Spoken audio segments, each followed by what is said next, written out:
Bismillahirrahmanirrahim. Assalamualaikum warahmatullahi wabarakatuh. Halo semua, balik lagi dengan saya Dini Fajira Syabrani dengan NIM C1C0220087.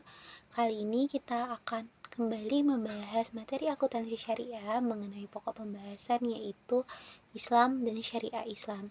Adapun pokok pembahasan yang akan kita bahas, yang pertama adalah makna Islam, yang kedua dasar-dasar ajaran Islam, yang ketiga hukum Islam, yang keempat ada klasifikasi hukum Islam, yang kelima ada sasaran hukum Islam, dan keenam adalah tujuan syariah. Makna Islam. Islam berasal dari kata aslam, yuslimu, dan islaman yang berarti tunduk dan patuh. Di mana berdasarkan terminologi, seseorang yang Islam adalah orang yang bersaksi tiada Tuhan selain Allah Subhanahu wa Ta'ala dan mengaku Nabi Muhammad SAW sebagai Rasulullah, di mana mereka akan mengerjakan sholat, menunaikan zakat, melaksanakan puasa, dan menunaikan haji kebaikan. Nah, Islam sebagai agama tauhid yang dibawa oleh Rasulullah SAW berpatokan dan bersumber pada Al-Quran dan Hadis, di mana Islam sendiri, orang yang Islam artinya dia berserah kepada Allah dengan mengesahkan Allah Subhanahu wa Ta'ala sebagai satu-satunya sesembahan, tidak ada sesembahan selain Dia. Kemudian mengakui bahwa Nabi Muhammad utusan Allah.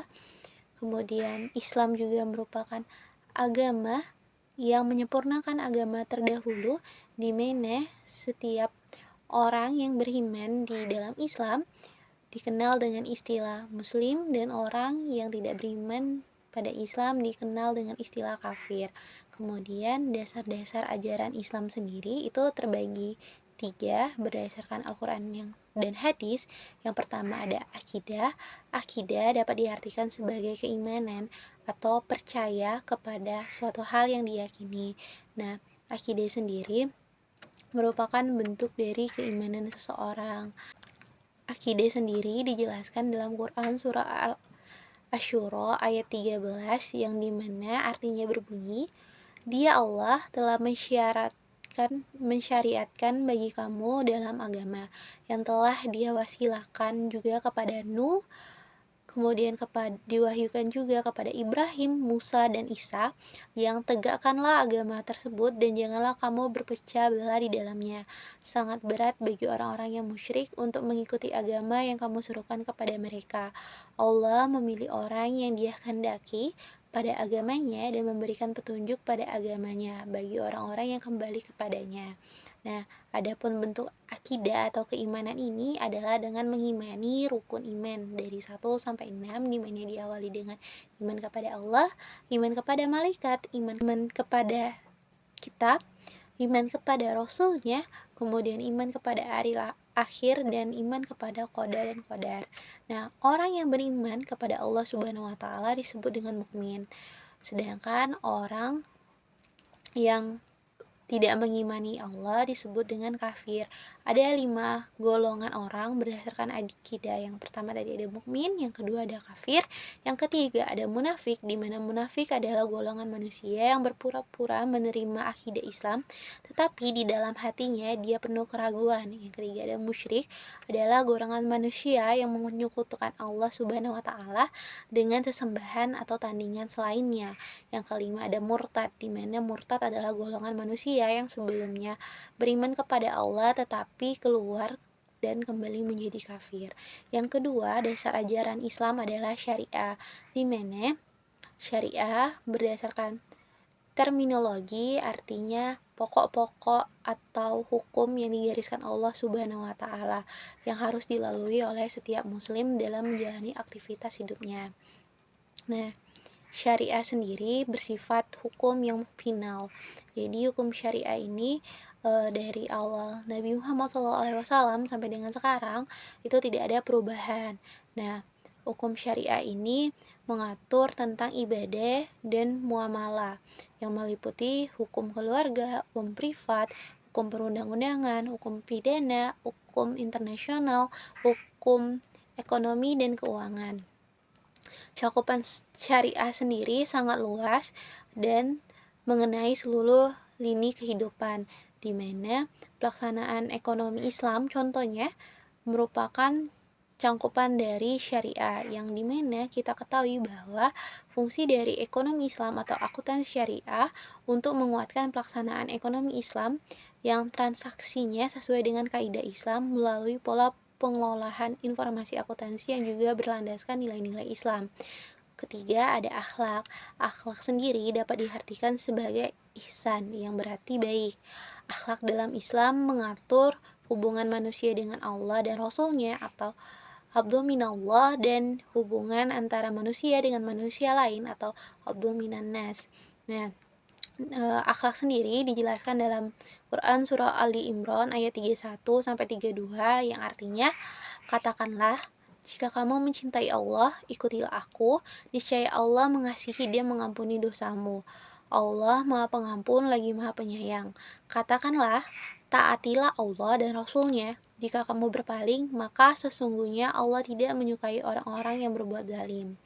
Nah, setelah itu kita akan membahas pokok bahasan hukum Islam. Hukum Islam bersumber pada Al-Quran dan hadis, di mana hukum Islam juga dikenal dengan istilah hukum syarak, yang merupakan hukum Allah yang mengatur perbuatan manusia yang di dalamnya mengandung tuntunan untuk dikerjakan atau ditinggalkan oleh para mukallaf atau orang yang udah balik.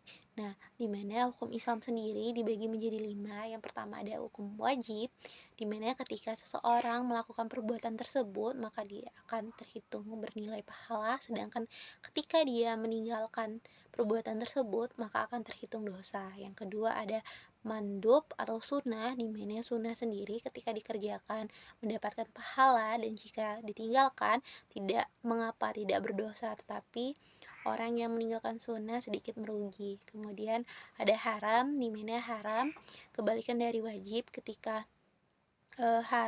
perbuatan haram dilakukan, maka akan mendapatkan dosa, sedangkan ketika perbuatan haram ditinggalkan akan mendapatkan pahala. Yang keempat ada makruh. Makruh di mana ketika dikerjakan dia mendapatkan pahala, dan apabila ditinggalkan dia tidak mendapatkan dosa. Kemudian ada mubah. Mubah merupakan hukum Islam yang kelima, di mana apabila dikerjakan ataupun tidak dikerjakan tidak mendapatkan apa-apa. Ketika dikerjakan tidak mendapatkan pahala, dan ketika ditinggalkan tidak mendapatkan dosa. Nah, selanjutnya setelah membahas tentang hukum Islam, kita juga akan membahas tentang klasifikasi hukum syarak atau hukum Islam, di mana hukum Islam berdasarkan usul fikih dibagi menjadi 2, yaitu hukum taklifi dan madai, di mana hukum taklifi sendiri merupakan perintah Allah Subhanahu wa taala yang berbentuk tuntunan dan pilihan. Hukum ini tadi telah dijelaskan merupakan perintah Allah kepada orang yang sudah muakkad atau mukallaf atau balik dan berakal, yang meliputi 5 hukum tadi yang sudah kita jelaskan. Ada wajib, sunnah, haram, makruh, dan mubah. Yang kedua ada hukum waqdi, di mana hukum waqdi merupakan tuntunan yang meletakkan sesuatu sebagai sebab, syarat, atau pencegah atau penghalang bagi yang lainnya, atau penghalang terciptanya hukum. Nah, contoh penghalang atau manik tadi dari hukum waqdiyah adalah sesuatu yang jika ada bisa meniadakan tujuan atau menghalangi yang dicapainya oleh sebab atau hukum. Nah, kemudian setelah kita membahas tentang hukum Islam, klasifikasi hukum Islam, adapun sasaran hukum Islam adalah untuk penyucian jiwa, di mana jiwa manusia yang mampu berperan sebagai sumber kebaikan bagi masyarakat dan lingkungannya. Misalnya ketika seseorang menjalankan sholat 5 waktu dalam sehari, nah, dia ketika melakukan akan merasakan ketenangan pada jiwanya sendiri. Yang kedua, sasaran hukum Islam adalah menegakkan keadilan dalam masyarakat, di mana keadilan adalah harapan dan fitrah semua manusia, sehingga Allah melarang manusia berlaku tidak adil atau curang.